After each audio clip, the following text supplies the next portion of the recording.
Region 10 News Special Report. Good afternoon. I'm Wayne Claiborne. An obviously happy McLennan County District Attorney Vic Feazell said just moments ago the smoke is cleared and he's still standing. Feazell was found not guilty about an hour ago by a federal jury in Austin of charges he accepted bribes from Waco attorneys. Kelly Grinnell has more live from Austin. Kelly? Wayne, McLennan County District Attorney Vic Feazell was acquitted of bribery and conspiracy today by a federal court jury in Austin. The not guilty verdict came down shortly before noon. There was cheering and applause in the courtroom. Minutes later, Feazell and his attorney Gary Richardson walked outside of the courtroom, outside of the courthouse, and said they were relieved and very excited. All right. All right.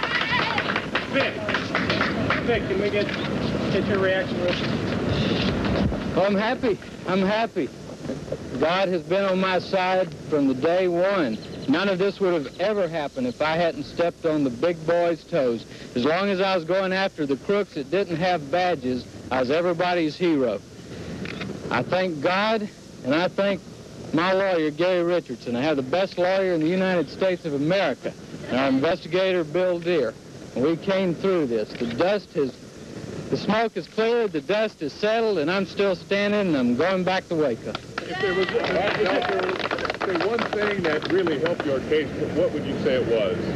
A lot of prayers and a lot of hard work from my lawyer. But in particular, of the hard work, things that went on in the courtroom, what tactic or line of question? No tactic, just bringing the truth to the jury. Are you going to file a civil suit against these people?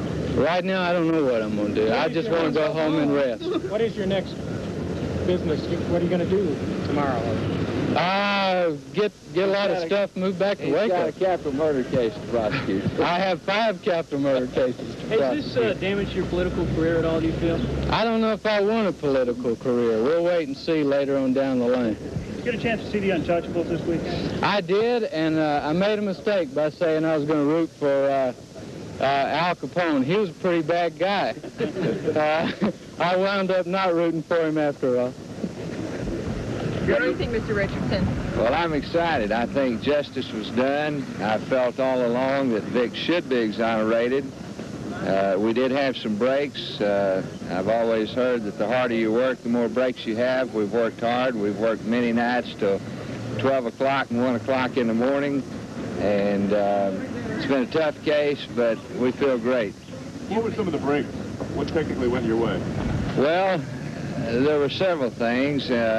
Timing on some things went our way. I'd have to sit down and think about some of the things to be specific, but we had some breaks. How about the mail fraud things? Was in particular, was that a break? Jury would have found us not guilty on that. I didn't see that as a real break. I saw that as a potential problem because sometimes the judge didn't find reasons on these, but he's found reasons on the other. So sometimes that can be a problem. We were concerned about that. How do you feel, Bernie? I'm so glad because we get to go home and see our baby again. And it's been 6 weeks without getting to see him very much. And I want to go home and see my boy. I want to take him home. Would you advise your client to file a civil suit against the federal government? I don't know. We've got to look at that. It's sad. It's a sad thing. And I feel a lot of emotions toward them. Do you feel animosity toward them? Or No. I feel a lot of pity toward them. I don't know, did Jesus feel animosity toward Judas? It's a very similar situation. I tell you what I am concerned about, and that is if Congress and the judiciary doesn't do something soon about the FBI and the Justice Department, we are on our way to becoming a fascist nation and a police state. Our founding fathers never intended us to have a national police force who could just decide to go after people they didn't like. And that's what RICO and mail fraud and some of these other statutes have been used for. Something's got to be done to change that around, or we will not be a free people much longer. Obviously, the Feazells were very excited over the verdict, as was their defense attorney, Gary Richardson.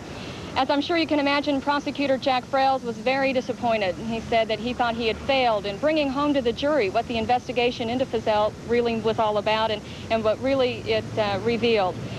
Frales said that he did not think that Feazell had any grounds for a civil suit against the government. He said that it is something that we would just have to wait and see. Wayne? Thank you very much, Kelly. We'll have further reports on the day's events in Austin on Region 10 News at 5, 6, and 10. Good afternoon.